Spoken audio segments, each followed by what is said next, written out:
Greatest example of this. This guy, Dying Scribe, posted this thing. Every third hetero couple. Did you check out that Salon article I sent everyone? And the dude is wearing a t-shirt that says, "The most racist man alive." Look at the replies, though. Here's the original shirt link, guys. Available here. You can buy it here. Just bought this t-shirt. Hope the link helps. Here's the original shirt link, guys. God, I need that shirt. Mine. Here's the original shirt link, guys. Here's the original shirt link, guys. Here's the original shirt link, guys. Guys, you can get this shirt, and it's all like t-shirt bots that scour the fucking internet for any mention of a t-shirt so they can like auto drop ship it.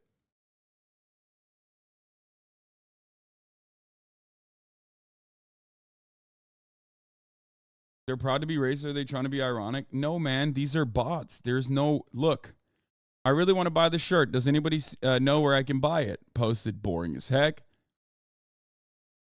Immediately.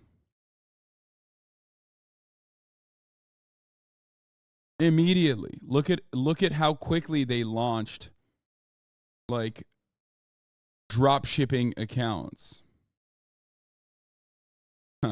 Where can I get this shirt? MetaMask wallet was hacked. I need a sugar daddy, sugar mommy, sugar baby. I would pay for someone to write an essay for me. All my Dogecoin, Ethereum, Bitcoin, Monero got stolen. This literally is like all of the bot targets.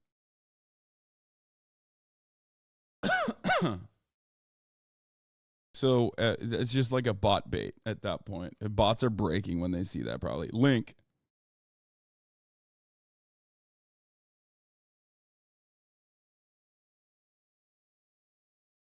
So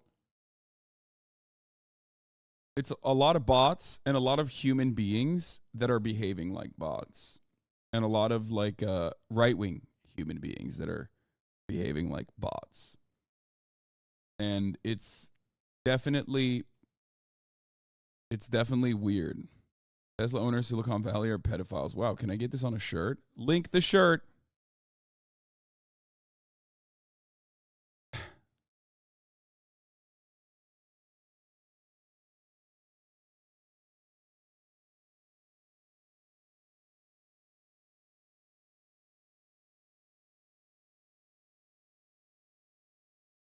So, yeah, the right wingers think they found other races they can be around with, but they're just bots. No, there's definitely a lot.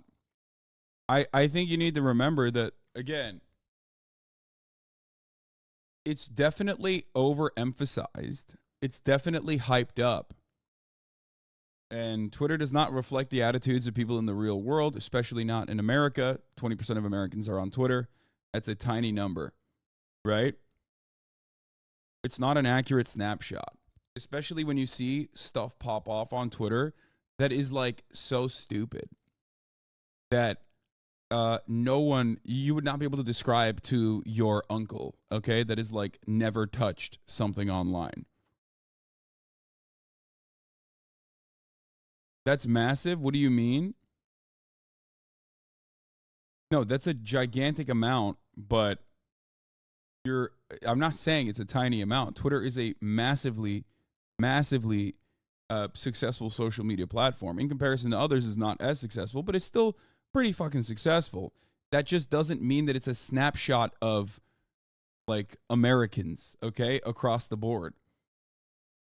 And the reason why I use that, as an example is because, like, if you go on Twitter, especially because the algorithms can completely and dramatically change how you see Twitter, okay, and how you think that space is, I always urge you to just pull yourself out of that hole for a second. What you see in your algo is not reflective of the overarching American sentiments, okay? This is something that I repeat all the time, because especially with the blue check marks being the top replies every single time to every single post. Okay? Like, now you're only seeing some of the most psychotic weirdos who are dumb enough to buy an $8 a month blue check mark.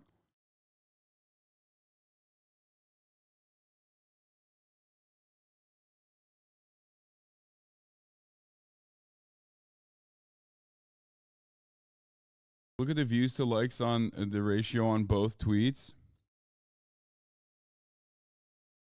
39.7 million views, 5.7 million views, 87,000 likes. Well, that's because this person got quote tweeted by me and probably a bunch of other people as well.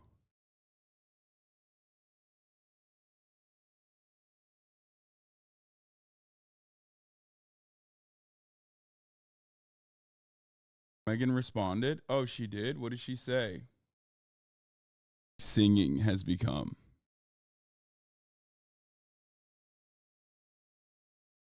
Nah, we ain't making it out the hood. Are you kidding me? We so are. Okay, we absolutely are. What did Megan Fox say about this? Dude, I really don't want to give you this attention because you're clearly a cloud chaser, but let me teach you something. Regardless of how desperate you may become at any given time to acquire wealth, power, success, or fame, never use children as leverage or social currency. Thank you. Exactly. Especially under malevolent and erroneous pretense. Exploiting my child's gender identity to gain attention in your political campaign has put you on the wrong side of the universe. I have been burned at the stake by insecure, narcissistic, impotent little men like you many times, and yet I'm still here. You fucked with the wrong witch. Okay, that last part's kind of cringe, but she's right. I mean, it's so crazy. It's so crazy that you're like screaming at like a person and their children on the virtue of how they choose to present themselves. Like they're kids, man. They're kids. That's gross. It's so disgusting to me that you literally are just like, yo, you can't do that actually. Like your kid has long hair, fuck you. Okay? Who the fuck are you, dude? Who are you? You think you can tell someone else like that someone else who's open-minded about whichever way their children want to express themselves? Like what's wrong with you, dude? What an absolutely pathetic fucking little gremlin. Her ex-husband defended her and said it's all bullshit. Brian Austin Green shoots down rumor about Megan, their kids in girls' clothes. What did he say? Starbucks ads, I saw two of them on Full Breakdown. When Brian tells TMZ, it's a totally bogus story. There are only a few people in their world that can actually verify whether or not a story like this is true, and I can tell you with absolute certainty it's not. This person is trying to claim this is the true perfect example of someone with selfish motives that does not care about the negatively affecting a parent-child relationship.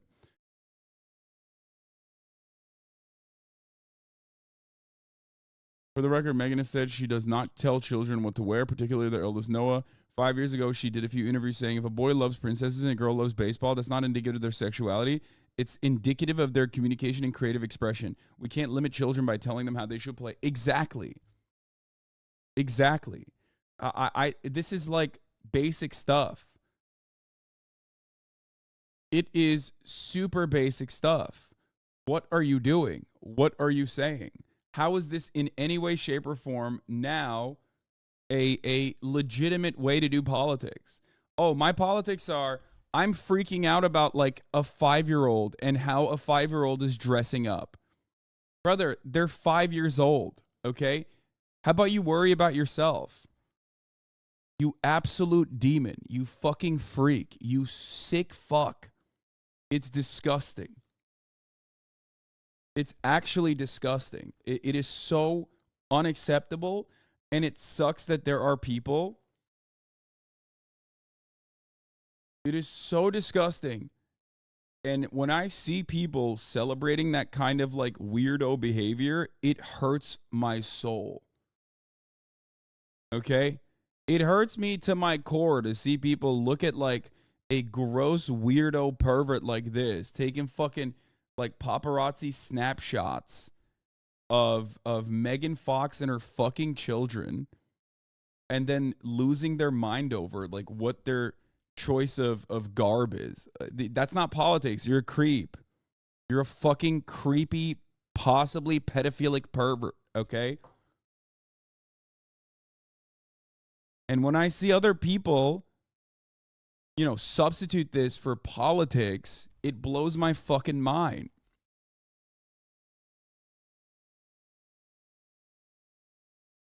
I don't like how obsessive and creepy conservatives are about children, especially other people's children. Like, not even their own children. Half of these dudes don't have children.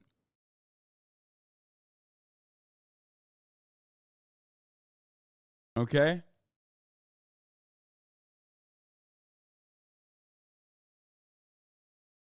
Most of these people don't have children. Some of them are not even allowed to be physically near children. Okay? And the ones that do have children actually fucking homeschool their children anyway. So they can be bigoted little shits just like them. And like permanently brick those kids' brains. So what's it to you, man? What happened to live and let live, you dumb fuck? I don't know. This shit is like so frustrating. Right wingers obviously will never in a million years genuinely say, this is what we care about, because they're too pussy to fucking openly admit it, okay? Because the ones that do openly admit their politics and their personal disdain for the LGBT community or whatever and what they want to do to gay people and trans people are usually cast aside, which is why they have to use dog whistles and they have to use like points of contention that no one can get mad at. It's the when did you start beating your wife or when did you stop beating your wife defense? You know what I mean? There's a hidden premise there. We need to save our children, or we need to, stop. We need to save these kids. We need to get them away from them, is a cowardly way to hide the truth of what your personal disdain is for the LGBT community. And it has a hidden faulty premise, a completely ridiculous premise that children, one, can be turned gay, and two, they can be turned gay by recognizing the existence of like gay and trans people in society. And three, children can be turned gay by seeing, gay people in the wild. And also, if they are able to be turned gay, that's somehow a bad thing. All three of these hidden premises are so perfectly captured in the let's leave kids out of this kind of dog whistle. Okay? That's why it's very frustrating to see so many people willingly or unwillingly champion this cause. Like Sneeko and EDP have talked against trans people and have said that we must save our children. I mean, Sneeko is a fan of the movie Cuties and also has literally just last week been caught on camera openly flirting with someone who was underage, where he asked, alongside another fucking gross weirdo, exactly how underage are you? Okay? The girls were 14 years old. And now he's talking about like how the LGBT community are fucking groomers and pedophiles. EDP, everybody knows at this point, is a very famous pedophile, one of the most famous pedophiles out there. EDP also talks about how trans people are grooming our children and we have to save our children.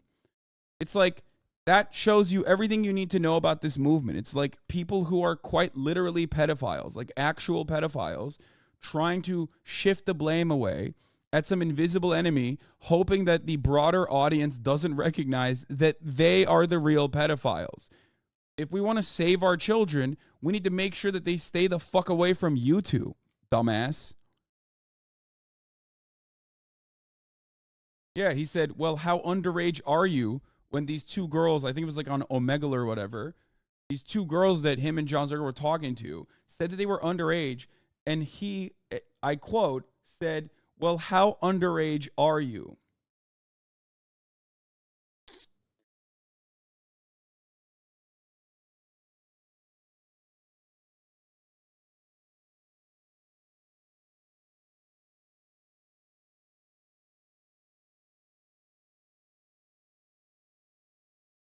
They were 14.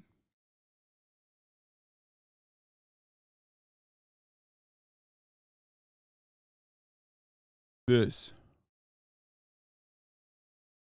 You guys look like you voted for Joe Biden. No, don't say that. Actually, we would make a great double date. I like you on the left, and I think Zerka likes the girl on the right. They're both on the left. What up, girls? I want to kiss you guys. How old are you? What the Oh, fuck? I got that white bitch smiling. Let's go. Stop. How old are you guys? Underage. Well, you just Like, yeah. like how underage though? Like your birthday's next week type shit? Like, we can't go to Starbucks, white bitch? And I will be turning 15 in a month. Change my state of mind. Ladies and gentlemen, So hard to find. we got him.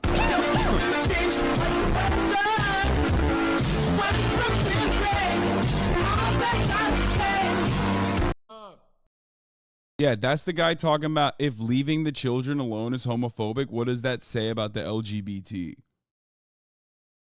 It's like, bro, we got to leave the children alone. Like, you got to leave the children alone. You know what I mean? Like, you definitely got to do that. And then it's like the second part of this clown behavior. The second part of this fucking clown behavior comes from the likes of Ben Shapiro, right?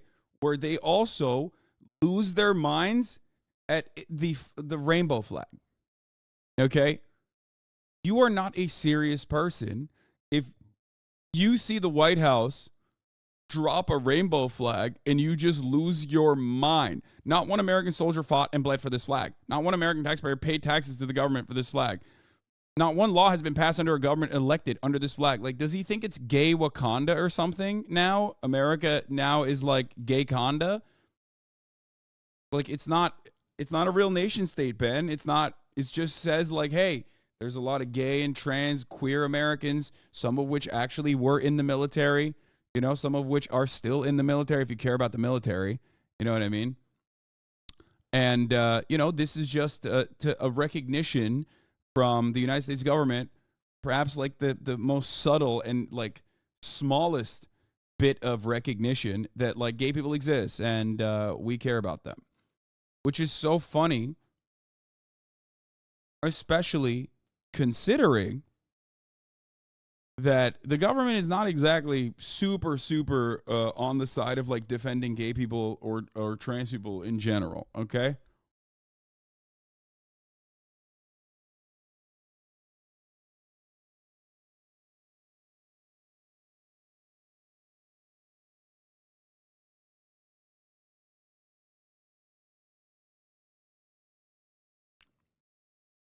It's just so strange. Like, this is not politics, man. You're just fucking crying about some dumb shit. I'm sorry. You're an unserious person and you are not fit to live in modern society. If you have an aneurysm when you see a rainbow colored flag, you are not fit for this world. Okay? Yeah, Mighty Keith was trying to understand what was going on with the Nick Merckx thing. Okay? For example, shit like this. How is the conversation? How does this help at all? I've seen this type of back and forth the entire time on both sides when researching the Nick Merckx drama. Shit like this should be called out and removed so we can have an actual discussion. Unit 03 says, 2 snowflakes, lol, Tim the Cry Man and Cry Merckx. And this guy says, okay, groomer. So first of all, I'll just say it's not, I think that it definitely holds a lot more weight when you're calling someone a fucking groomer versus saying that someone is a snowflake. Okay, but typical blue checkmark guy says, okay, groomer, immediately 500 likes. I said, Republicans have effectively lowered discourse to screaming groomer at anyone who defends LGBT existence. And this guy immediately proves my point by saying something a groomer would say.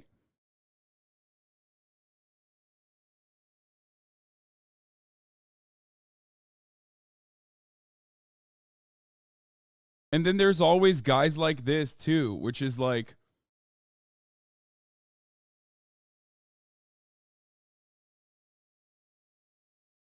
Activision also removed Tim the Tatman's bundle from the game. At Tim's request, we have removed the Tim the Tatman operator bundle from the Modern Warfare 2 and the Warzone store, says Activision. Word has no meaning anymore? No, the word still has a meaning.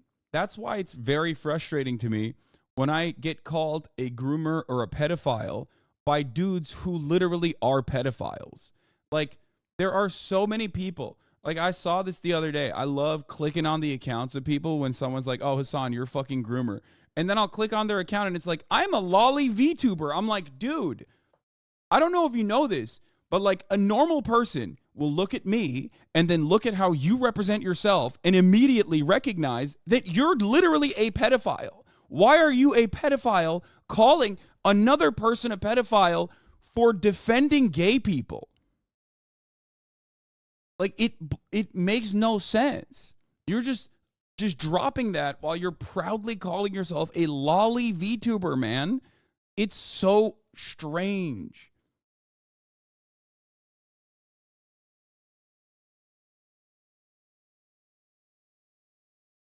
And it's so common. It is significantly more common. When they have a 23 tweet thread defending lolly as an art style, yeah, it's weird, man. It's so fucking weird. So gross.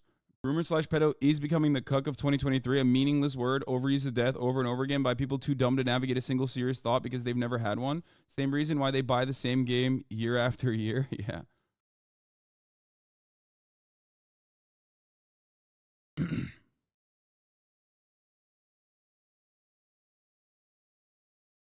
It's weird because most VTubers are progressive and usually like you. I know. These are VTubers trying to make it. That's the difference. It's like not established VTubers.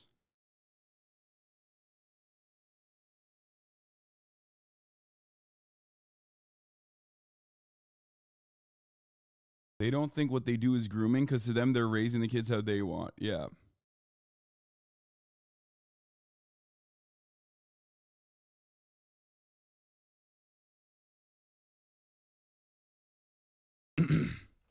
How often do we hear SJW anymore? It's because they've substituted SJW for groomer. That's what they say now. They're like, SJW is now meaningless, so let's just fucking call them groomers.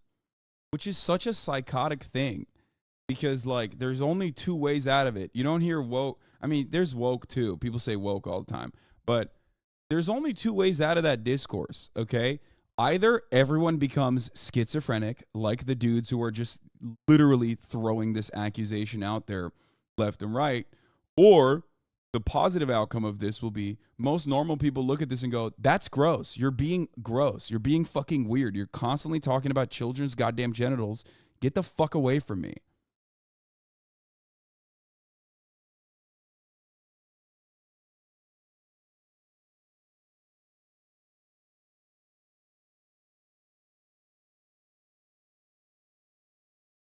It's very weird. And it fucking sucks.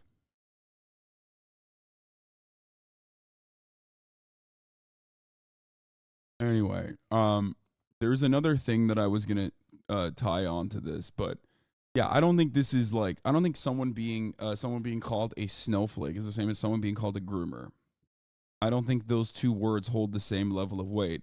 I know that Mighty Keef's larger point here is that like discourse has been whittled to someone being like, you're a crybaby, and the other person straight up calling them a groomer instead of like actually having a conversation.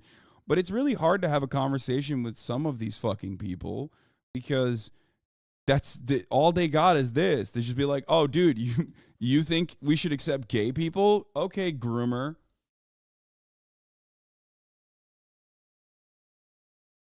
I mean, yeah, this is my take as well. If some rainbows can take down Western civilization, it wasn't meant to stand. Like, you're out of your fucking mind, dude. You're out of your mind. Saying, like, we shouldn't hate crime gay people means that the West is fallen. The hate on you has been insane. What the fuck is happening? Yeah, I know.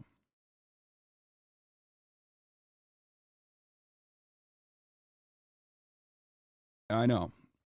It's whatever. It's look. I didn't have a large audience back in the day, and I was getting this level of fucking hatred online. So at least now, there's still like a safe harbor. You know what I mean? There's still you know,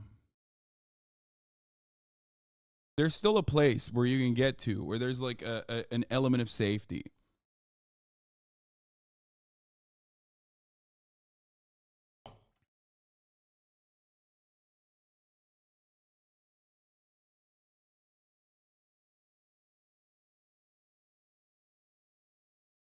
One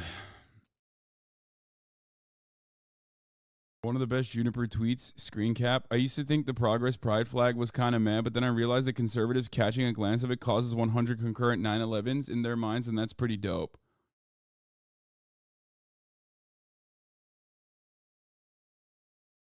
I mean, yeah, that is it. I feel the same fucking way. Like, I love doing the ironic, like, homophobia jokes or the fucking ironic, like, I'm a foe jokes. And also, I shit on rainbow capitalism quite fucking frequently on this broadcast. But god damn it, dude, it's become impossible. Conservatives fucking stole that from us. Okay? We can't even have, like, in-group jokes because they literally were just like, yeah, actually, no, we do want to kill fucking gay and trans people. Like, they need to be relegated back into the fucking darkest crevices of society because I can't handle the thought of, like, gay people and trans people existing and coexisting. We can't even fucking do it. I can't even do, like, the Aiden Ross thing is, like, a great example of this, right? Like, for the month of June, as a brand, changed my profile picture to a rainbow color. And it's supposed to make fun of rainbow capitalism. And it's also supposed to show my disdain for rainbow capitalism in general. And it's supposed to be a double joke because, like, I'm a foe, right? I'm an LGBT foe because I don't really like the, oh, I'm an ally shit, right? It's whack. It's lame.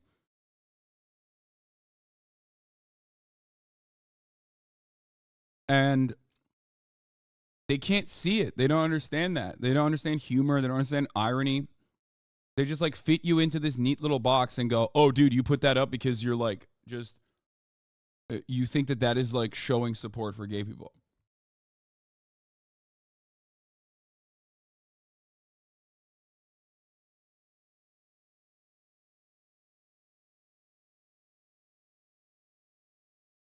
I remember you said back when Roe was overturned, the conversation was now massively going to shift to major LGBTQ hatred. Yeah.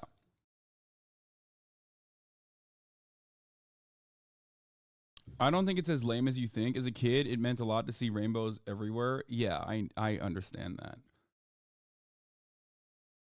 But this is also a community that already is, like, fucking, supportive of LGBTQ people without showing rainbows. So it's like, that's my point. My point is that, like, I already advocate for all that sort of stuff. We can have fun.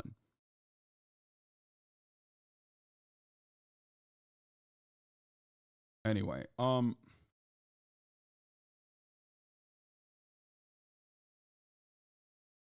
you're describing this shit as minor day solver? What? Yeah. That goes back to your point of charitability. They don't see the joke intentionally. Yeah. And here's the other side, right? What Donald Trump said yesterday,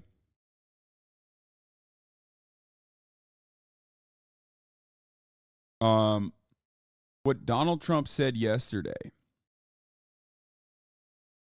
in North Carolina has, like, burned into my mind. This paired up with that poll that we saw. I think it was on CNN, the YouGov poll. Basically shows you that American politics is so done. It's been done, but it's never been as done. Okay? The poll we saw was the Unabomber? No. Do you remember the YouGov poll that we looked at?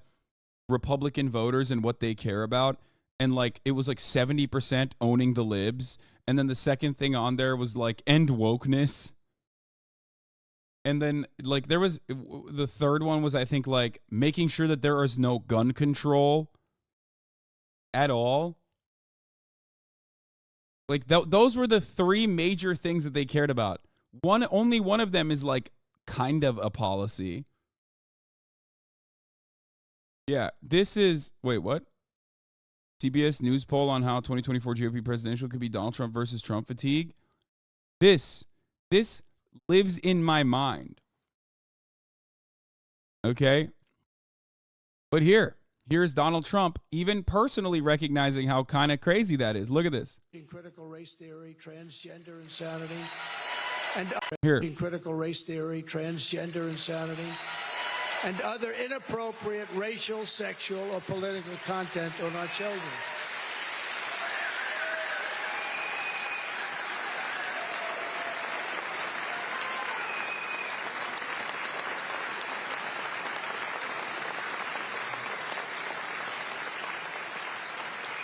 People are like standing up. I've never seen so many people with diabetes like use most of their remaining physical like use the remaining fucking power they have in their body to get up for that, because he said transgender. It's amazing how strongly people feel about that. You see, I'm talking about cutting taxes. People go like that. Talk about transgender. Everyone goes crazy. Who would have thought 5 years ago you didn't know what the hell it was? But one Huh, who would have thought? Makes you think, right? Huh, that's interesting. How did that happen? It's so funny that he just says it outright. Okay? But the disgusting freaks, the pieces of shit in the audience don't even understand it. They're like, no, we are manipulated, actually. Thank you. But keep manipulating us, sir. All those hogs working their scratch-off ticket muscles.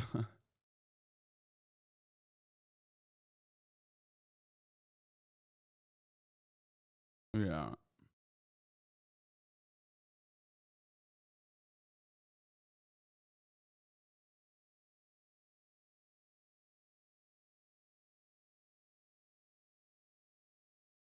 This is why DeSantis will never beat him. So few politicians have the courage to go up on stage and say it to their supporters' faces. Wow, this is the stupid shit you like? You eat this dumb shit up? That's nuts.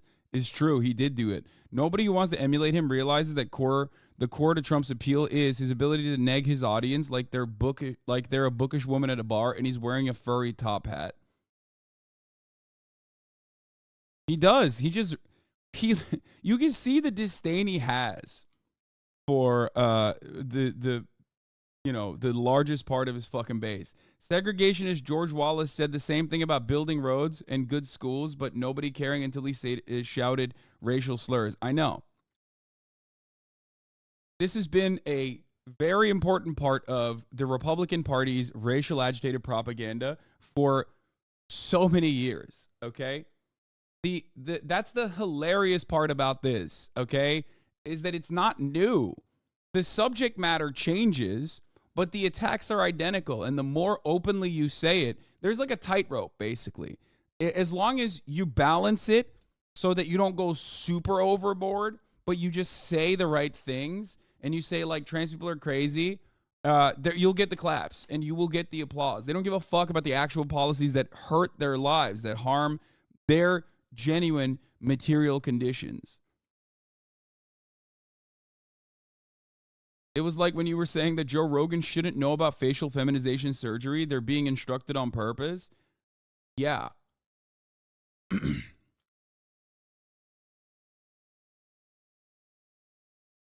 Why do you think no one brought up the groomer pedophile angle during the whole bathroom bill craze from a few years ago? Because the bathroom bill craze was a dud. Okay? It didn't work. Republicans went off on trans people in North Carolina, and everyone universally said, no, that's fucking insane. Shut the fuck up. And then they went back to the drawing board, and they focus tested different attacks, different angles of attacks. And a lot of things happened in that process, too. QAnon broke a lot of people's brains. Like, people felt increasingly more isolated and found safe harbor on internet spaces, online. They started developing, like, the only kind of way to combat social isolation during COVID was online. And people's brains broke completely. And then they came back. They came back stronger than ever before. They focus tested it. They found out that, like, the most viable angle of attack for trans people was cis women playing with trans women in sports, because it wasn't even about trans people, because most people just think, like, trans people are weird. I don't really get it. It's apathy, right? But They care about this sense of fairness. So they were able to straight up hammer on and on and on again that trans people were eradicating fairness. They were eradicating fairness by existing. So they paired it up with a significantly more successful strategy and then relaunched the anti-trans vitriol. And the reason why they were attacking trans people was because they could no longer attack gay people. And they basically are attacking gay people now as well, by the way, because the more people do not fight back against this kind of reactionary sentiment, the more they will increase the stress, the more they will go crazy. And a big pivotal moment in this entire conversation was at the top of the hour when there was a 3-minute ad break, and I left I did not run it for 20 minutes. I'm going to run it now.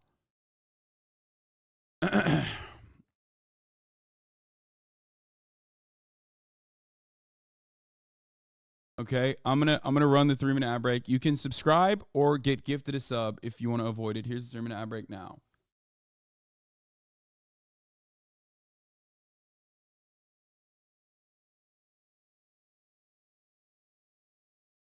Okay.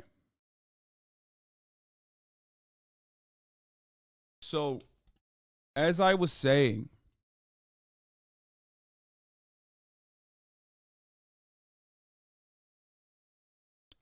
they basically did this. Hold on, I'll show you. Yeah, someone in the chat also pointed out. It's great.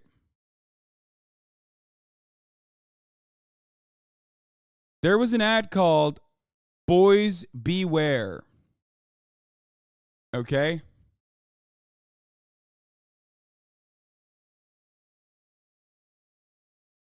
Here it is.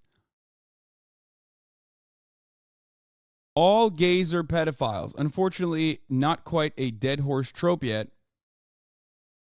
Gay agenda. Somebody think of the children. This was, I believe, from 1961 or 1950s, if I'm not mistaken.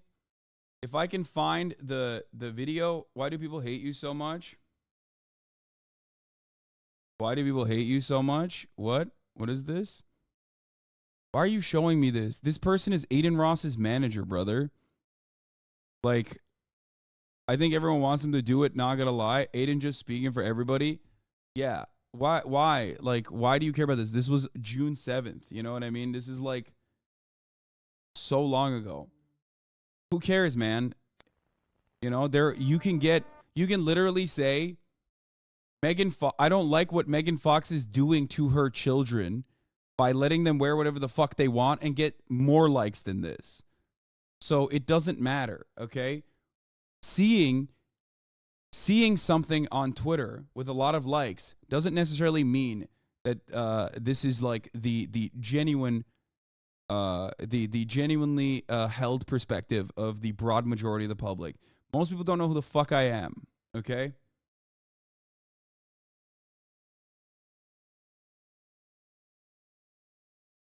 It's irrelevant. It's dumb. It's basically a manifestation that I am an accessible person that embodies all of the left-wing ideologies that they fucking despise, that they've been conditioned to hate. Okay? That's it. A lot of this anger and resentment, at least at the core, comes from that. And then the rest are just like meat riders and people who are click farming and people who are engagement farming. And they see other people shitting on me and go, oh, that's the right thing to do, I think. That's the cool thing to do. Let me do that as well. Okay? That's where this comes from. I am the left-wing boogeyman. I am their left-wing sleep paralysis demon. Okay? And for many others, I'm just like a guy that their little brother watches or their little sister watches or the girl they have a crush on watches, and they fucking get so frustrated by that. That's it. But they can't do anything about real politics, so they lash out at whatever is accessible. People that have an opinion on me like this are unserious people. You're yelling at a Twitch streamer. Okay? You're yelling at just some fucking guy. You're yelling at a Twitch streamer. You're not really doing anything. It's not real politics, and you are baby brained into thinking that like yelling at a Twitch streamer is doing some form of real politics.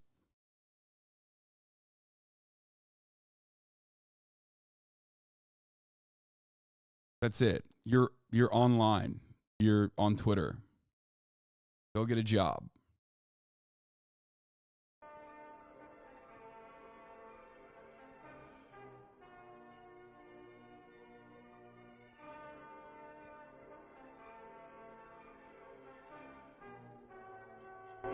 Here, this came out in the 1950s. Okay, here.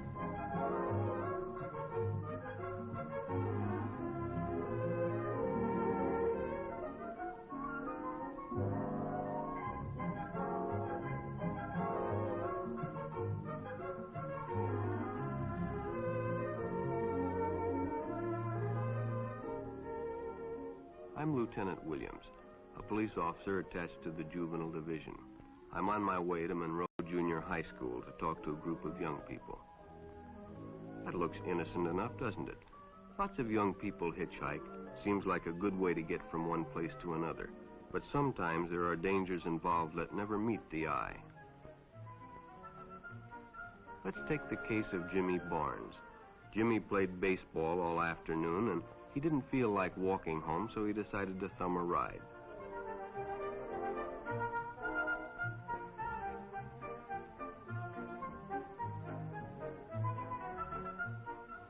He'd done it 100 times before, and he didn't think anything was unusual when the driver struck up a friendly conversation. In fact, he seemed like a real nice guy. He asked Jimmy if he played baseball in the park often.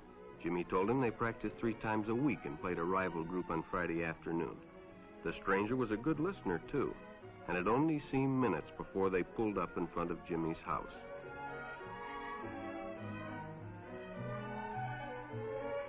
When Jimmy got out, the stranger gave him a friendly pat.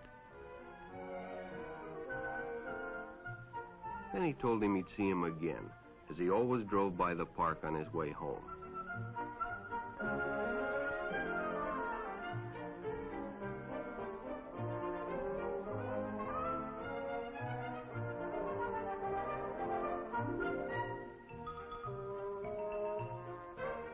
Sure enough, the following day, when Jimmy finished playing ball, well, the man was there waiting. Last time we watched this, we were laughing about how fucking stupid and how silly it was. Okay? And over the course of the 1 year that I think it was about a year ago when we watched it,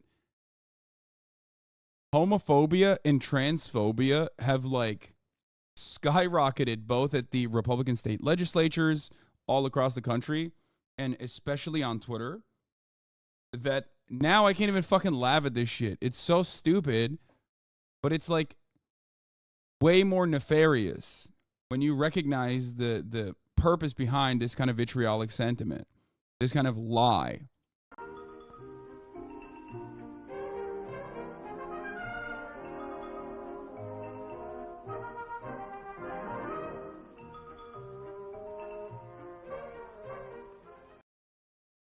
Hutch, some teachers are sneaking hormones to kids, hiding it from the parents. Puberty blockers are being advertised as reversible when they're very clearly not. Life-altering decisions are being made during vulnerable time in kids' life. Are you just missing this part? Brother, who's telling you these things and why do you believe it? Schools won't even give ibuprofen to a kid without the parents' approval. They do not have the legal authority to prescribe hormones or puberty blockers in the first place. That has to come from a doctor. Like, this guy is basically just saying, I'm insane, okay? I'm insane. I'm out of my mind. Hello, listen to me. I am seeing demons where no such demons exist. I need you to understand this. I am out of my fucking mind. And then you have to sit there and be like, this is not real. And then their counter to that could always be, like, well, you're wrong because you're a fucking groomer.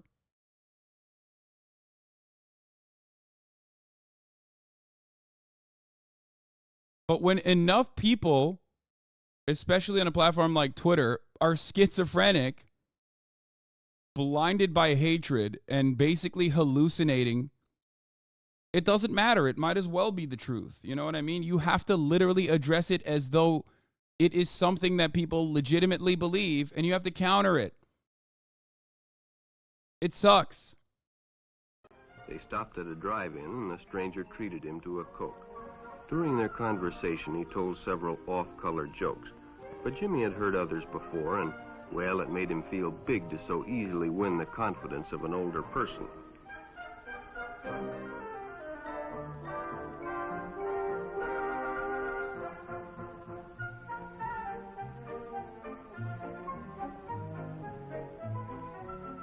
The following Saturday, they went fishing together. By now, they were using first names. Ralph said it was more friendly.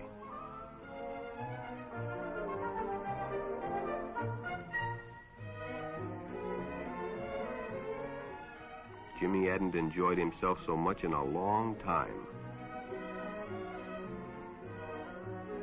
Then during lunch, Ralph showed him some pornographic pictures. Jimmy knew he shouldn't be interested, but, well, he was curious. What Jimmy didn't know was that Ralph was sick, a sickness that was not visible like smallpox, but no less dangerous and contagious, a sickness of the mind. You see, Ralph was a homosexual, a person who demands an intimate relationship Look at that. with members of their own sex. But by now, Jimmy felt a fondness for Ralph, and they continued to go places together. Ralph was generous and took Jimmy many interesting places and did many nice things for him. He bought presents and even gave him money, but payments were expected in return. You see, Jimmy hadn't recognized Ralph's approach soon enough. When Ralph first asked Jimmy to go fishing alone, he should have discussed it with his parents or teacher. Finally, Jimmy told his parents, and they reported it to the juvenile authorities. Ralph was arrested, and Jimmy was released on probation in the custody of his parents. But all homosexuals are not passive. Some resort to violence, as in the case of Mike Merrick.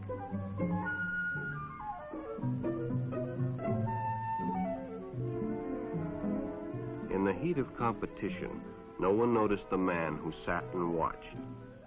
And when the game broke up and the others left, Mike decided to stay and practice a little longer.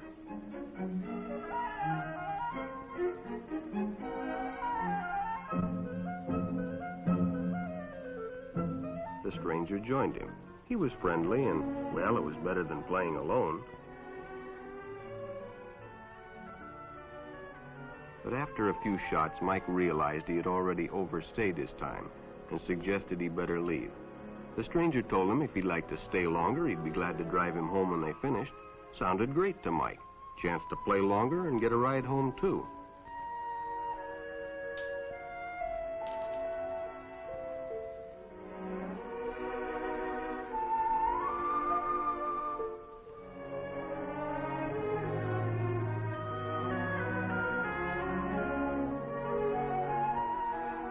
When they finished, the stranger told him he'd make a fine player someday if he got lots of practice.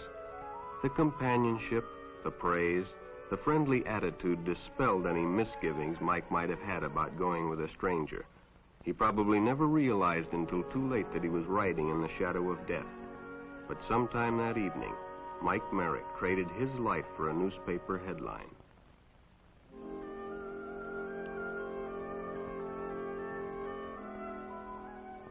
As Denny and Jerry got the papers ready. Start the timer. We hit we just did a PP at 2:30. I'm gonna take her out again. I'm not making mistakes no more. Every hour, baby. That's what we're doing. Every hour. For Jerry's afternoon delivery, they only casually noticed the two boys that raced by in the afternoon traffic, and they didn't pay much attention to the car that drew up shortly afterwards until the man called them over.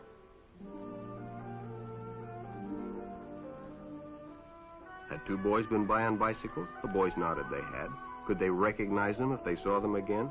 Well, then he guessed he could. Then hop in, the man said. Those are stolen bikes. Without giving it another thought, Denny got in and the car sped away. Jerry watched. He'd been told many times, if a friend got in a car with a stranger, to write down the license number. It didn't seem to apply, but, well, fortunately, he marked it down.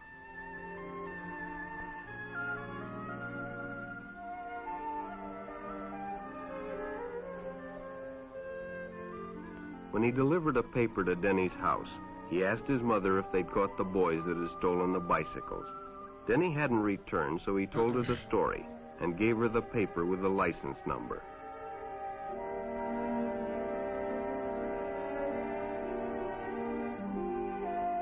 Being a careful parent, she decided to call the police. Jerry supplied the necessary information, and the stranger's car was quickly spotted. It was a good example of how important it is to always get the license number and description of any stranger who takes a young person off alone, no matter what they tell you.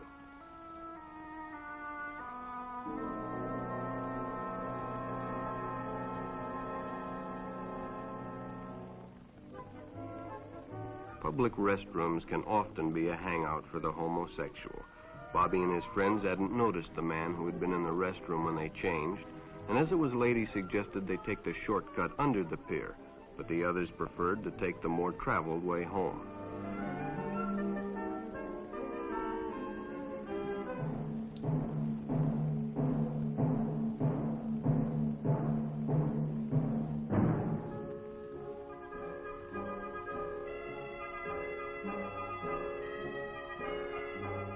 When Bobby recognized the stranger as the man in the restroom, the shortcut under the pier didn't seem like a good idea at all.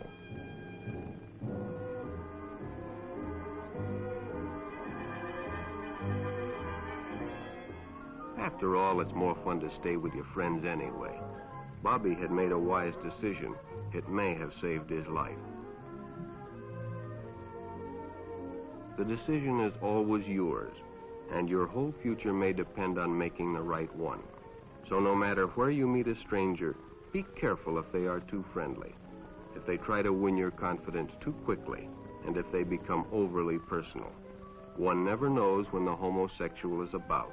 He may appear normal, and it may be too late when you discover he is mentally ill. So keep with your group, and don't go off alone with strangers unless you have the permission of your parent or teacher.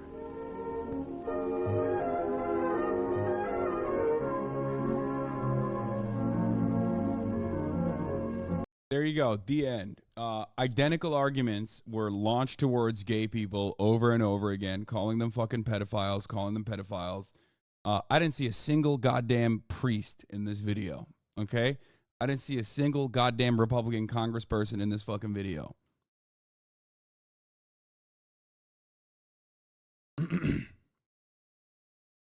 And now they had to shelf this kind of rhetoric for a little bit because it was seen as like weird, gross, bigoted, because it had become normalized to be accepting of gay people in society.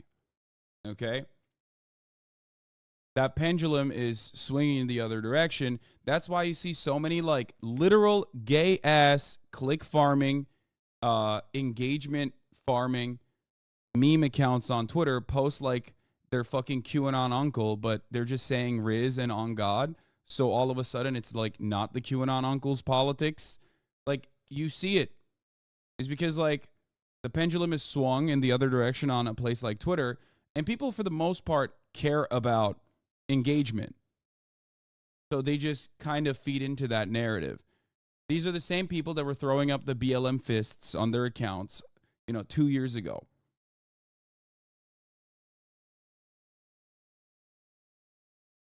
That's it.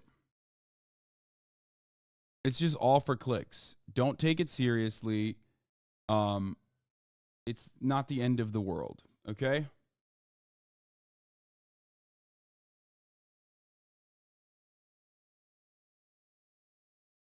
And it's probably going to get even worse. It's probably going to get even worse. The reactionaries are just getting louder. They are only doing so because they're seeing themselves increasingly outnumbered and it terrifies them. No, I think on Twitter they're getting highlighted. So that's the reason why they do it, is because like like this again ties back to the whole like this ties back to the whole fuck Hasan narrative that you see all the time. Like, people hate Twitch streamers, okay, but Twitch streamers still have fans and stuff on Twitter. So they will just be like, oh, fuck Hasan. I don't like Hasan. Hasan is a fucking piece of shit. I hate him. It's like, why? What have I ever done to you? Why do I occupy any space in your mind? Be healthy about it and just like never watch me. Right? But no, the reason why they do it is because right-wing narratives are highlighted aggressively on reactionary narratives are highlighted aggressively, and I'm a manifestation of like all of the left-wing ideas that you might be afraid of. You know? 1970s homophobia, 2020s transphobia. They're indoctrinating kids. They're recruiting in schools. Kids will grow out of it. It's the parents' fault. It's not natural. They're too young to know. It's all the same.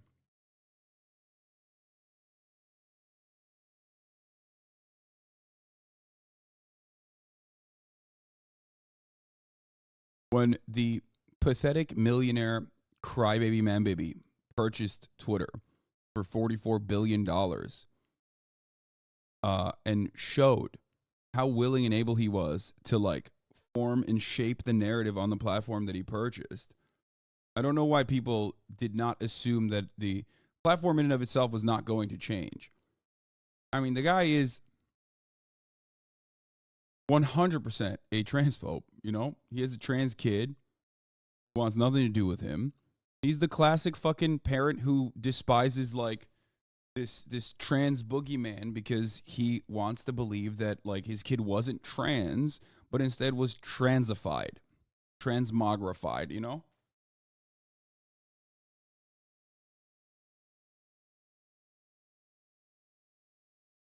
Saw a Reddit post from a girl who said her boyfriend is mad at her because she likes you and thinks you're attractive. Dudes are so lame and insecure. It's sad. That's why it's like pure copium when dummies will say, I say this to get pussy.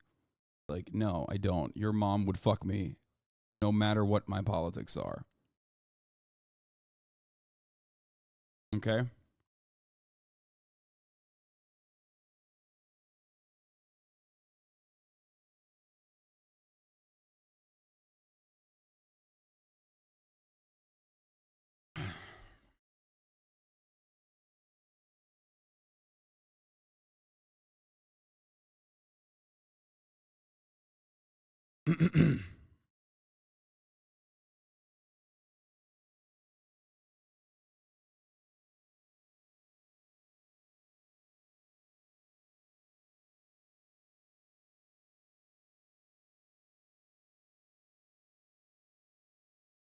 What? You be talking about the Matt Walsh producer receiving gender affirming care in 22 minutes anytime soon? It directly contradicts your arguments when you were talking XQC, and I would love to get your opinion on it. Yeah, I don't believe that even for a second. Okay? The idea that like you're calling it gender affirming care and not like HRT or like, I don't know, whatever part of it immediately implies, first of all, I don't trust Matt Walsh as far as I can throw him. And I could probably toss him, but I certainly wouldn't be able to toss him that far. Okay? So that's number one. Number two, Matt Walsh has a producer who is an adult. Okay? So I would assume that like an adult could probably lie to a doctor and try to get some kind of surgery. Yeah. Because they committed medical fraud to get a diagnosis of gender dysphoria. Yeah, sick, man. Yeah, I told my... Yeah, I lied to my doctor about having symptoms of ADHD to get a fucking prescription for Vyvanse. Wow, look at the state of affairs now. You know what I mean? Okay, sick, got it. So that didn't tell me anything about the way that like the world of medicine works. It just told me that you lied to your doctor. That's all you did. They were misleading as fuck. Aaron covered it if you want to go in depth. Matt Walsh recently attacked Plume for providing gender-affirming care letters. His producer used a fake patient with fake medical details to do so, but he lies about what actually happened in the guidelines used. To understand what Matt Walsh is attacking, you need to first know something about the history of how trans people have obtained care. 100 years ago, transgender people were routinely institutionalized and given electroshock therapy. Starting in 1979, Harry Benjamin released the very first standards of care. These would later evolve into the WPATH. Standards of care continually revised. The first standards of care had problems, though. The most major and egregious problem is that trans people used to have to convince a therapist that they could pass as their gender. For trans women, this meant wanting to be a housewife, dating men, dressing in extremely feminine clothing, and more. There were other problems. That's fucking wild, but, you know, expected, okay? In order to get care, you had to do real-life experience for 2 years before even obtaining hormone therapy. You had to often move far away from where you lived. You had to pay therapists extremely large sums of money to get through the system. It was atrocious. Everything changed in 2011 to 2013. The DSM-5 was released, and gender identity disorder was no longer a mental disorder. Instead, gender dysphoria was a disorder alleviated by transitioning. Here are how clinicians judge gender dysphoria. At least two of these must be present. A marked incongruence between one's experiencing expressed gender and natal gender for at least 6 months in duration as manifested by at least two of the following. A marked incongruence between one's experience/expressed gender and primary and or secondary sex characteristics, or in young adolescents, the anticipated secondary sex characteristics. A strong desire to be rid of one's primary and or secondary sex characteristics because of marked incongruence with the experienced gender. A strong desire for the primary or secondary sex characteristics of the other gender. A strong desire to be of the other gender or some alternative gender different from one's designated gender. A strong desire to be treated as the other gender or some alternative gender different from one's designated gender. A strong conviction that one has typical feelings and reactions of the other gender.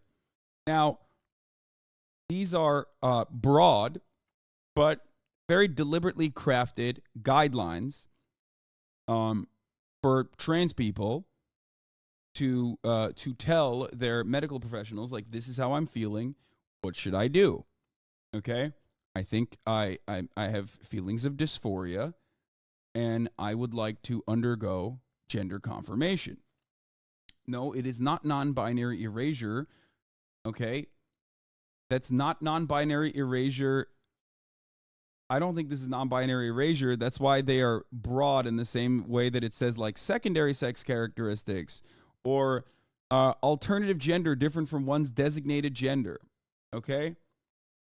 No, don't say it is. It literally says alternative gender different from one's designated gender. D and E quite literally cover. God damn it, dude. Okay, non-binary people, fucking calm down for like 3 seconds. You said that there were extensive psychological examinations and consent needed during the XQC debate, but this is showing that you could cheat the system with corrupt doctors? Brother, how do you think medical diagnoses surrounding psychological disorders work? I already gave you an example of how you could, quote unquote, cheat the system in an identical capacity. Okay? It's your inability to comprehend something. Of course, people can still lie, okay? But you do not write medical diagnoses on behalf of people possibly lying, okay? You can still lie to get drugs. Trinrec, thank you for the 5, get the subs. You can cheat the system, but rules are not written having people who are going to be gross abusers or cheaters of the system in mind when you have to make a utilitarian decision. Rules are written for the broad majority, okay? For the average person. Rules are not written for like people who are going to turn around and lie. That is an insane way to write rules. Like, what's the alternative? Just not offer gender care at all? Because what, Matt Walsh's producer lied about it? That would be insane. Like, we have strict protocols on giving people opiates, right?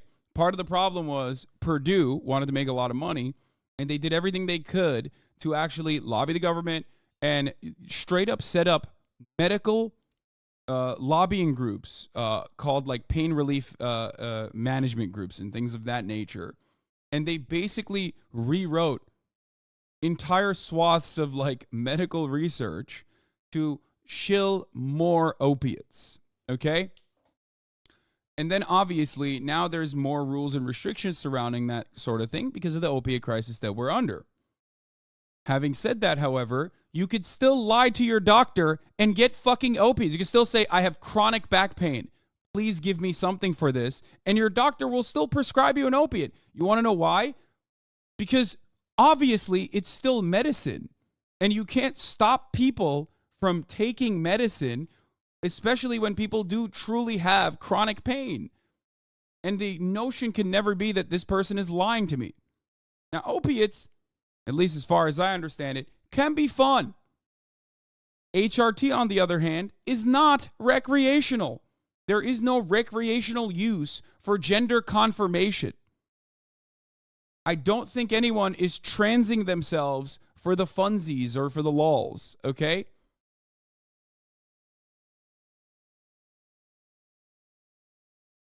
Meanwhile, we learned that there were so many transgender people than originally allowed to transition. WPATH opened the door for informed consent, HRT, meaning doctors can believe adult patients who are trans and manage care. This is where Matt Walsh comes in. He's been attacking informed consent and HRT really. And all HRT really. And so he set his eyes on Plume, one of the largest providers. His producer lied about their medical history so that he could get a letter for surgery. Walsh produces what he claims is a damning piece of evidence. The patient marks down that they have not experienced dysphoria for 6 months. Indeed, this is a requirement. This is a clever sleight of hand, though. It doesn't say what he presents to say. We actually learned in the letter provided that Walsh is leaving many things out. The most important things being left out is that the patient claims to have been living as their gender identity for 6 years and has been on hormones for 2 years. Wow, that's brilliant. I can't believe it. You mean to tell me that Matt Walsh's producer lied about a significant part of their medical background in order to get and receive, in the eyes of Plume, continued care?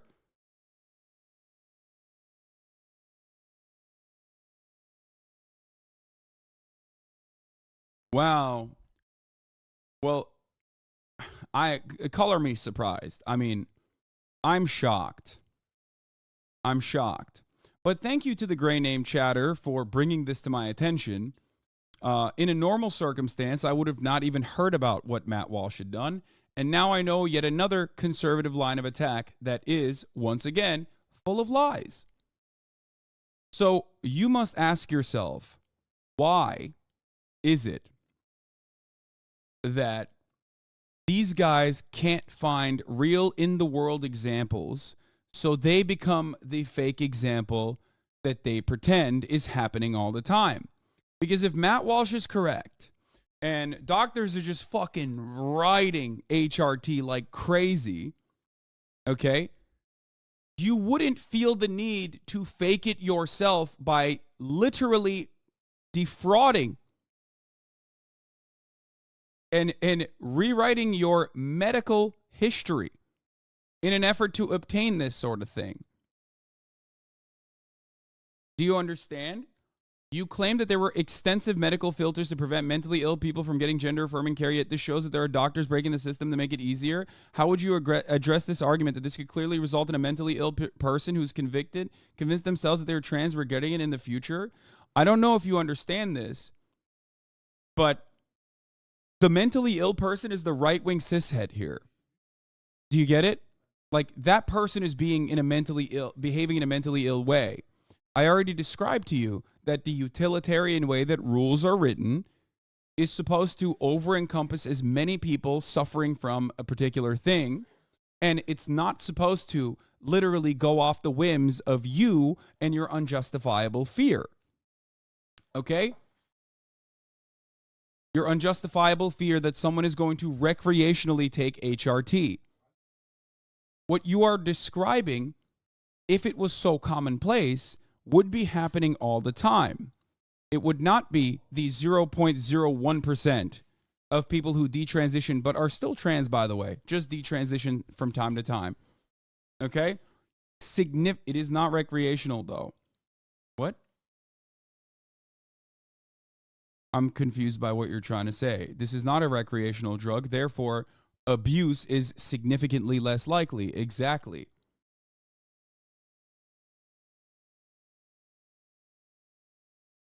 You are scared of a boogeyman that Matt Walsh has basically presented for you, and he has done it in a way where he couldn't find a real world example, so he lied. Okay? And now you're doing this thing where it's like, well, what about in this hypothetical, a mentally ill person did this? Yeah, the mentally ill person did do it. It's Matt Walsh's fucking cishet, dumbass producer and Matt Walsh. They're the fucking mentally ill people here, not the hypothetical mentally ill person that you're talking about. And the issue here is you think it's happening all the fucking time potentially. Okay? Did Matt Walsh's producer actually do this to obtain HRT? Or are you just trying to secretly claim that a lot more trans people are just not really trans, but are simply mentally ill and have misguided themselves, and look how easy it is for them to obtain HRT?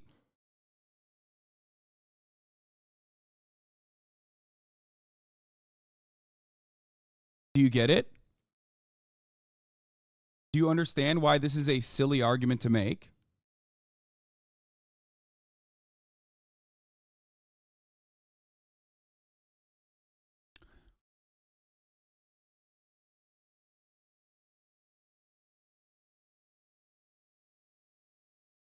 Do you understand this? What you were talking about with SU was great, because if there are several mental checks and everyone who actually needs gender affirming care could get it, there are several additional checks. Okay? There are additional checks. This person lied and claimed that this person lied, okay? Like, this person is lying. I don't know what to explain to you other than this person is straight up fucking lying. Yes, people can still break rules, chatter. You know? It's like saying, this is in many ways no different than, well, what if someone goes into the women's restroom and then like rapes a woman in the women's restroom? Okay? This is what happens because of trans people. It's like, no, that's something that can happen. It's an entirely separate issue. It's called sexual assault and it's illegal. Okay? Like, that's the point. You are saying, what if sexual assault happens in the women's restroom? And that's in trying to turn that desperately into the problem for trans people. It's not trans people across the board that are going into women's restrooms and doing sexual assault. Okay? Even in the hypothetical argument that you're presenting, it's not a trans person, it's a cis person that's lying. And my counter to that always is, if someone is going to do rape, do you think they care about whether it says this is a male restroom and a female restroom? They're already violating the biggest sin, okay, which is don't fucking rape someone. They're already violating the rules.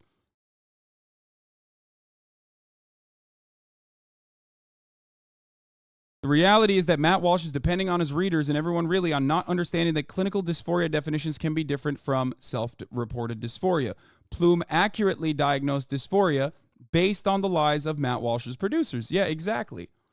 The damage was instantly done, though. Elon Musk replied to the thread. Donald Trump and Ron DeSantis released statements. Multiple attorneys general announced they may investigate. It's the Planned Parenthood fetal tissue investigation all over again. Matt Walsh wants to bring gender-affirming care back to what it was in the 50s and 60s, and before that even. He has stated numerous times he seeks to end care entirely. He now aims to do so by winding the clock to the 1979 standards of care first. Don't let him.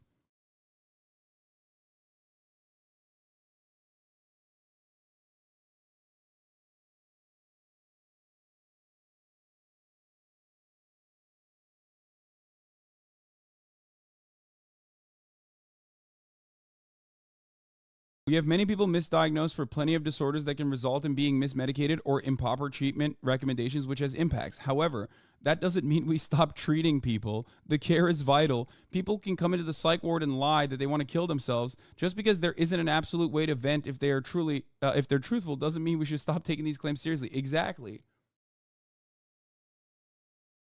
I'll give you an example. Swatting is a serious problem. And it's also a major crime. You want to know why? Because police have to show up to your house when someone is making a 911 call, especially one that is about like an egregious crime happening. So you're basically mismanaging police use funds in that situation when you're falsely swatting someone. That's why plenty of people who do this go to jail. Okay? The answer never is, oh, let's just stop sending police to like a mass shooting situation. That's what your argument is in this situation. You're looking at people that are lying and abusing the system and then going, well, what if other people lie and abuse the system? We should just stop care altogether. And that is fucking ridiculous. Or more nefariously, you're saying, ultimately, you want to stop care altogether. Maybe you don't, but Matt Walsh certainly does. But you have been sucked into his perspective. You've been sucked into his argument, and now you're advocating alongside of him to re-roll trans care back to pre-existing conditions that were actually not good.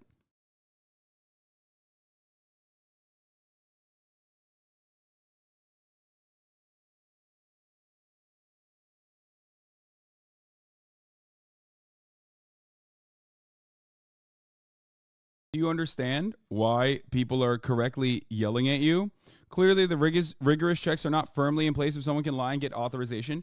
I don't think you're understanding this. You're hyper-focusing on the semantics of this conversation when I'm already telling you, people will always have the capacity to lie. I gave you two examples. I gave you the example of the bathrooms, and I gave you the example of swatting. Okay? I even gave you a third example specifically related to medical care in the form of opiates. Okay?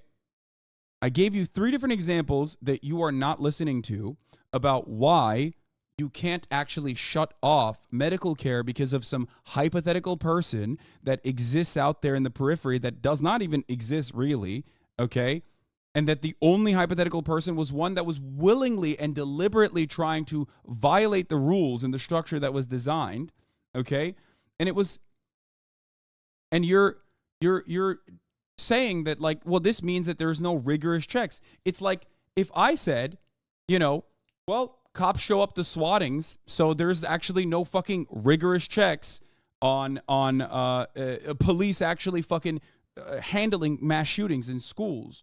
Okay, police have to, and I perfectly understand this. I'm not like a full-blown abolitionist for this reason. I bring it up all the fucking time. Police have to fucking show up to mass shootings. Okay, they have to. That's like the one thing that they're supposed to do.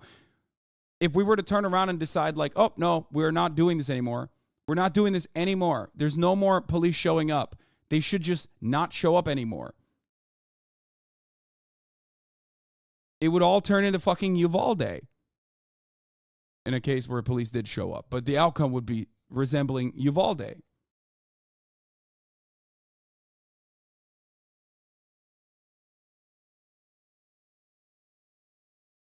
Under no means, and should we be stopping this? What? Under no means, and should we? What? Hello? I absolutely do not think that we should be stopping gender affirming care altogether. I just think that clearly, no, what you're doing is a Mott and Bailey, where you are saying, or where you are advocating by using a person who's very clearly disingenuously trying to eradicate any kind of HRT from happening for adults who have explicitly stated that they want to do that. And this is one mechanism for them to like unwind some of the medical advances that has been made in this regard by literally lying to medical professionals. And I've given you multiple examples across different vectors as to how that doesn't work the way it does. So don't come to me and tell me, oh no, I don't actually think we should be stopping gender affirming care altogether. I just agree with the guy who does. And I think that there needs to be more checks and balances. The checks and balances that were created by medical professionals that know a fuckload more than you do and a fuckload more than I do. Okay? And I don't really know why you're engaging in this kind of conversation when I think you should actually be honest about how you are behaving. No person who is like legitimately a little critical about what kind of HRT is being offered to people would actually use a disingenuous argument from the most transphobic human on the fucking planet. Matt Walsh is the most popular transphobe. He is literally the god king of transphobes, and he has openly lied to like medical professionals in an effort to like basically draw out this result. And you're using his example as a way to just say, well, you know, this is a very serious problem. If it was a very serious problem, Matt Walsh wouldn't be making it up himself. Okay? I'm simply saying that you were wrong about rigorous checks. I'm not wrong about rigorous checks. Those are rigorous checks. Okay? Those are rigorous checks. Those are adequate checks because they are designed with normal people in mind. They're not designed with psychotic transphobic people who are trying to literally generate this kind of response in mind. There is a rigorous check that I need to be applying here, which is banning you because you are either A, the most dense motherfucker I've ever met on the planet, and I've spent so much time addressing your clearly disingenuous form, your clearly disingenuous perspective, or I don't know. You're just too stupid to understand what I'm saying. What kind of checks do you think it bypasses if you fucking lie and say you've been identifying one way for 6 years and being on HRT for 2 years? Exactly. What do you want there?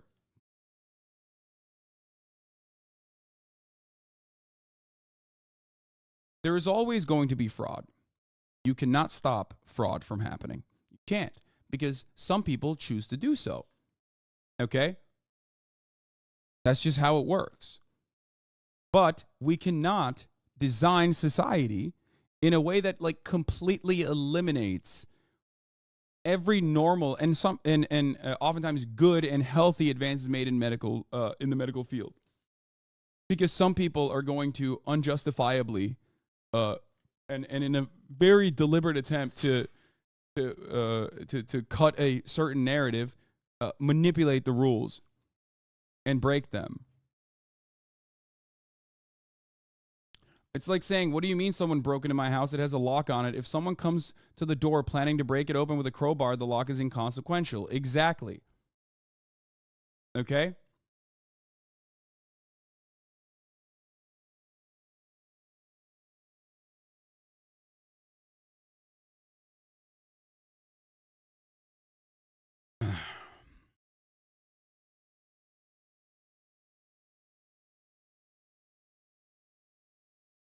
There is no reasonable way to add additional checks and boundaries unless you think every single person that goes to a doctor has to undergo like a private eye style full-blown background check. Okay? That's not how medicine works. Medicine might be given to a patient that is in immediate need.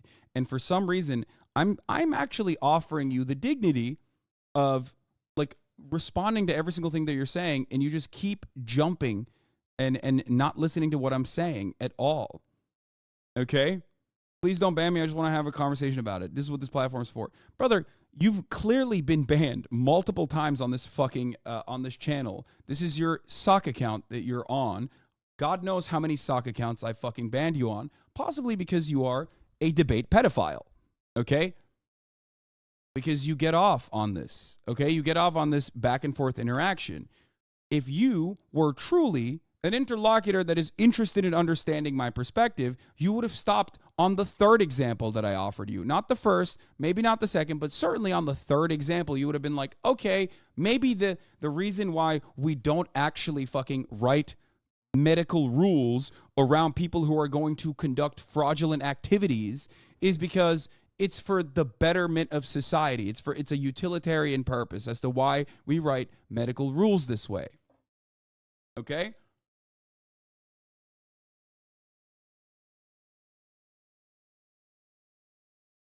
But you still are refusing to address that point because you know that point actually eviscerates your conversation. So you keep going back to, well, there are rigorous checks. There are rigorous checks. There are rigorous checks around it.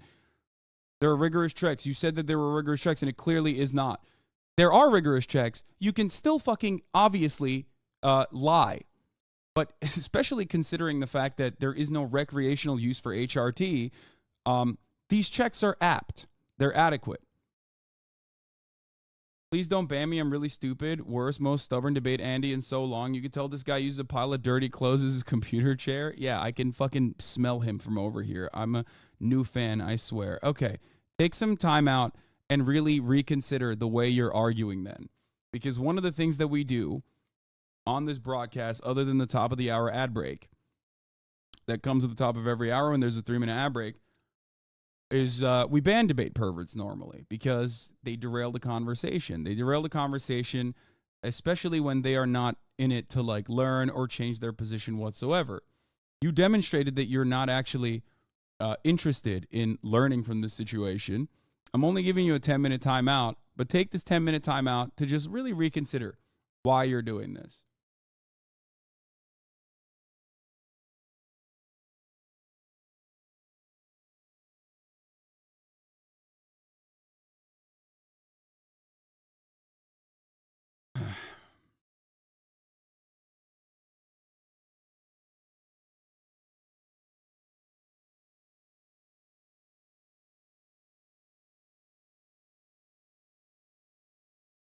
He created this account and instantly followed you. Interesting, Lamau. Yeah, because that's a sock account. Here's a 3-minute ad break now, by the way. You've been extra patient with chatters lately. I've been trying to be more patient and not like pop off on chatters because I know like one of the number one things that people get mad at me from the outside looking in is people that always goes and says the aspect you're missing as well is their fake medical history included 2 years of being an HRT, which is where they would have already passed rigorous checks. So at the process they were attempting to pursue, there would be less strict demand for such things. Because why would someone lie about being trans for 6 years and on HRT for 2? It's so unfortunate these creatures create their own examples of the system being abused. Yeah. The unfortunate thing is that like people regularly look to how I conduct myself from the outside and they see me yelling at people. They don't see that I just spent like an hour trying to unwind and like talk down a chatter off of this fucking rhetorical cliff that they're on. They only see the last moment where I yell at them and ban them. They clip it and they go, oh dude, this guy's a bad guy. This is a song guy. He has no time for anybody with differences in opinion. They don't see it. They think that like over the course of 10 hours, I'm just constantly fucking yelling at chatters and just banning them for saying they disagree with me. And it's very frustrating, but I try to eliminate those moments because at the end of the day, I do still want random people that are maybe tangentially aware of me to be charitable to what I'm saying. And for those of you saying, fuck those outsiders, well, those outsiders have oftentimes big followings, and also they become insiders at the end of the day. I'm sure there are plenty of people. I'm sure there are plenty of people in here that probably came in here originally thinking maybe this guy, a lot of people shit on this guy. Maybe he's a bad guy. Let me go see for myself.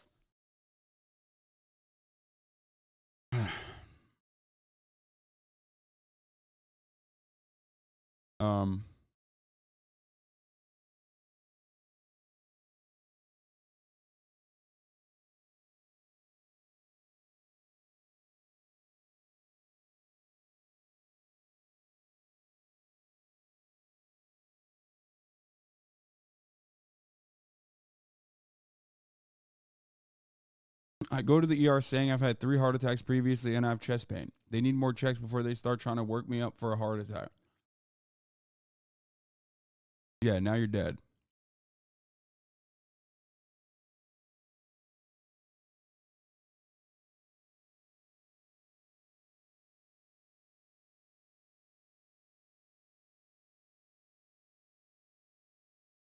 But yeah, these unserious people are now losing their minds at yet another fucking ridiculous thing. Okay?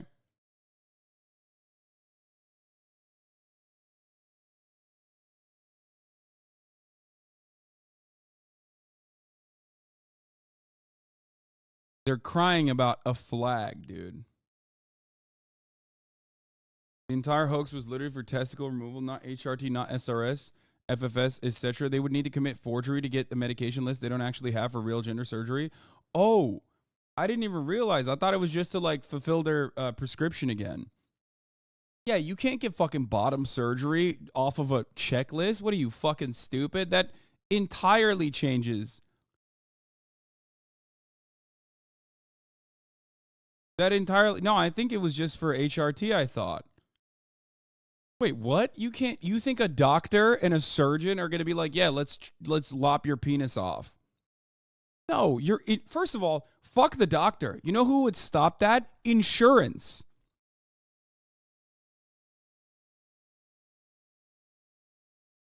It was for bottom surgery? Oh, dude, what? Dude, you think insurance in this country would let you get away with bottom surgery when you don't have the medical background, when you just basically defrauded, when you lied to like some fucking healthcare company over the fucking phone and you defrauded them? You would never be able to get a bottom surgery like that. Just an orchiectomy.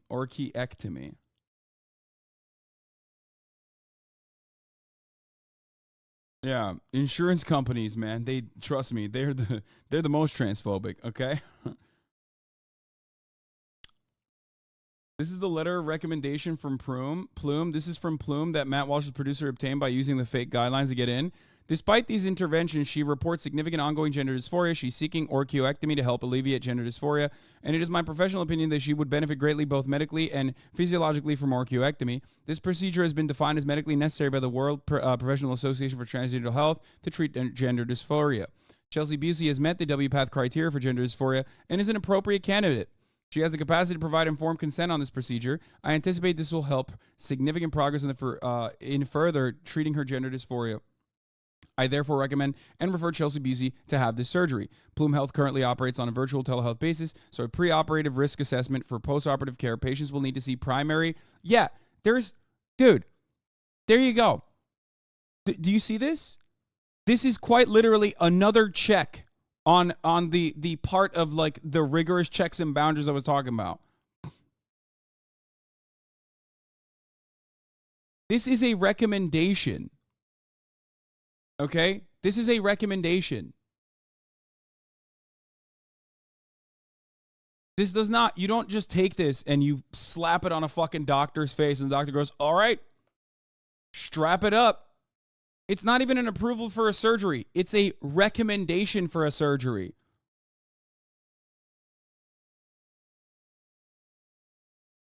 It's fucking ridiculous.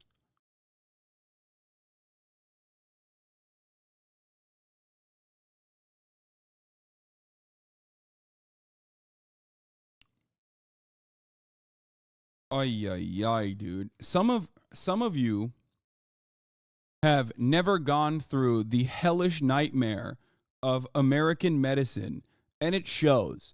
This is perhaps one of the greatest examples of this. If you look to this and you think this means anything but one of the possible multiple recommendations that you need to be able to get a surgery, let alone fucking pay for it, okay? You're out of your mind. You just have you're oblivious to the reality, okay?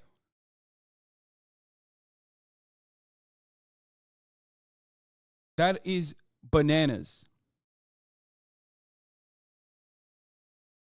And if you're a whole ass adult, I think we should strap Matt Walsh and Matt Walsh's producer onto a fucking put them forcibly into an operating theater and forcibly trans them, for the record. I think we should do that. If you fucking do this informed consent shit, fuck around and find out. I would literally force you to do this. Okay? Straight up. Fuck you.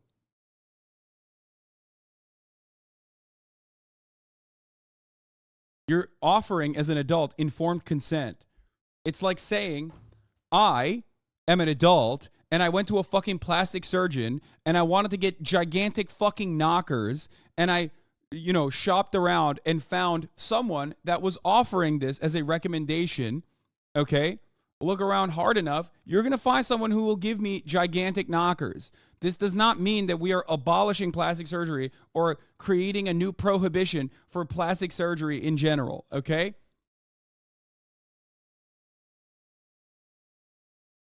Bro, what? This was basically a Zoom meeting? Yeah, this was one letter of recommendation after this person fucking lied about it. This does not mean that you can just go and immediately get under a fucking knife, okay? That chatter is the perfect example of exactly what Walsh wanted without even realizing how brainwashed they were and how they fell right into the zombie herd Walsh was hoping for. They did.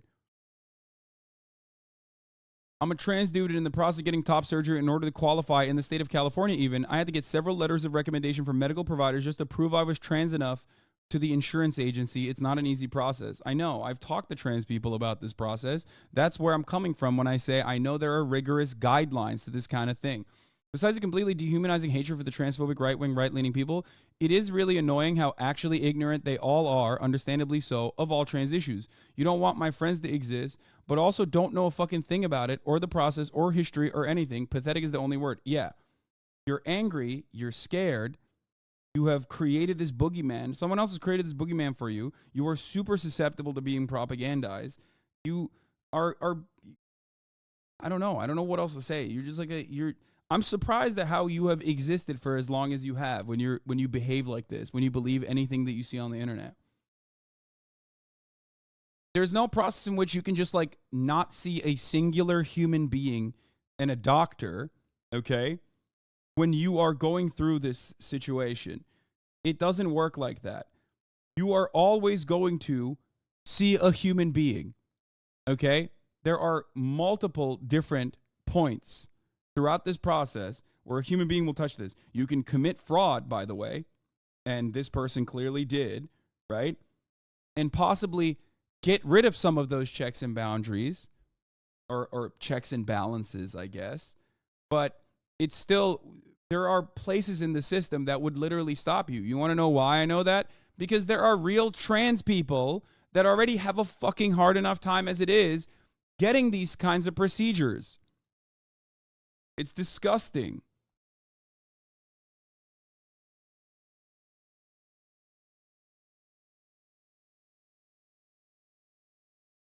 That's how I'm so confident when I say I know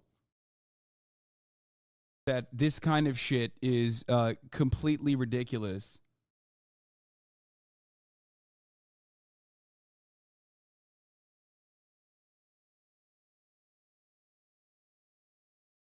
Doesn't this also prove they don't care about the children if they're trying to prove a point by saying this adult can do it? Yeah.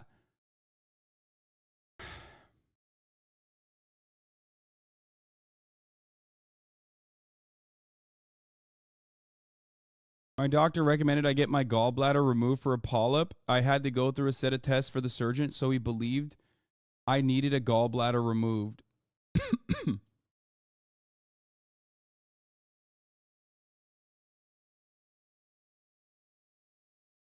Yeah, this is perhaps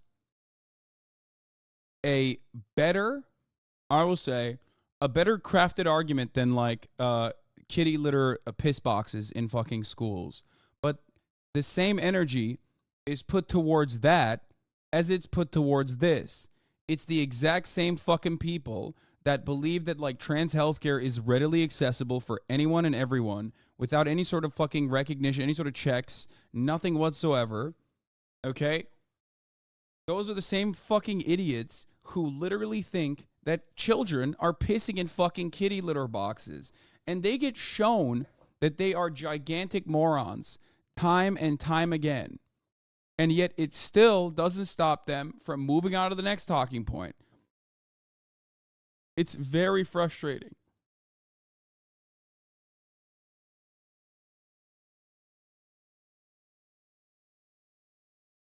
Notice how the recommendation was a month ago? I bet they tried to go further, but they couldn't get any further, so they posted this gotcha instead. Probably. Yeah, they require 2 letters of recommendation, it seems, to even get this kind of sex reassignment surgery. You have to do the social history, which they were trying to, they were trying to get. You have to indicate medical problems that you've had along with past surgeries.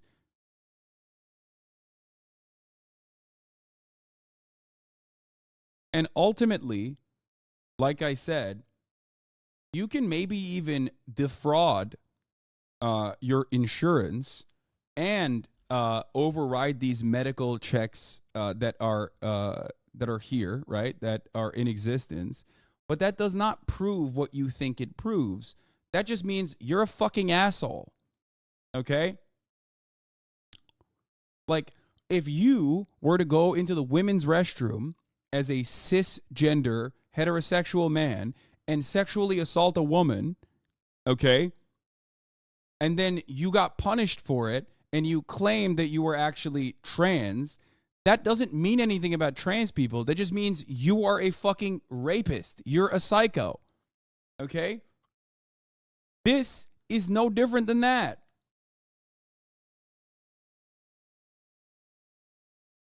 That just says more about you. It hasn't been an hour yet. I'm going to hold on a little bit more because she's just sleeping right now. I don't want to take her out yet.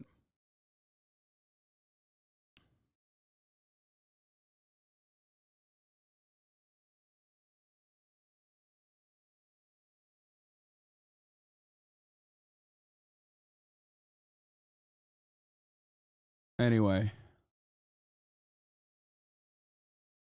this is like additionally silly.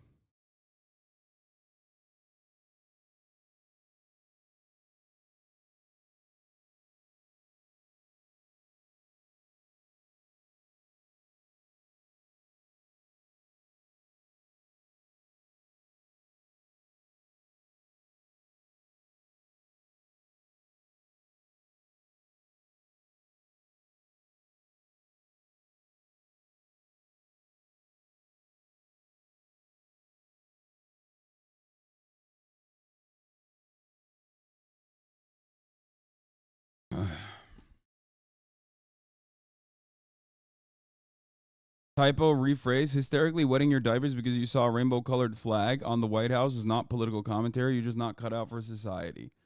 What do you mean? That's fine.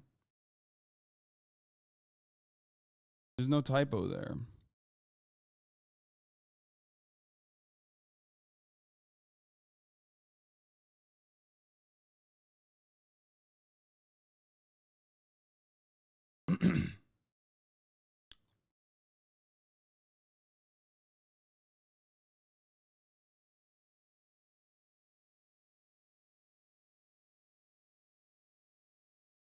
Motherfuckers bringing up flag code as though the thin blue line doesn't also break those rules is hilarious. Yeah.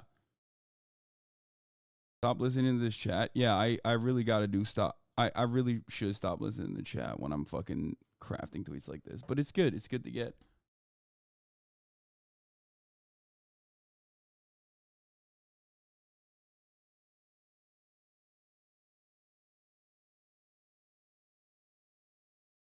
Do not see the similarities in propaganda, the way Jews were portrayed in the 30s and a completely innocent people nowadays. Fucking grim times. Yeah. They do, but they don't care. And I 100% believe that these are the very same people that absolutely would go along with the propaganda against Jewish people back then. And yes, that even includes Ben Shapiro, okay? 100%. 1,000,000%, okay?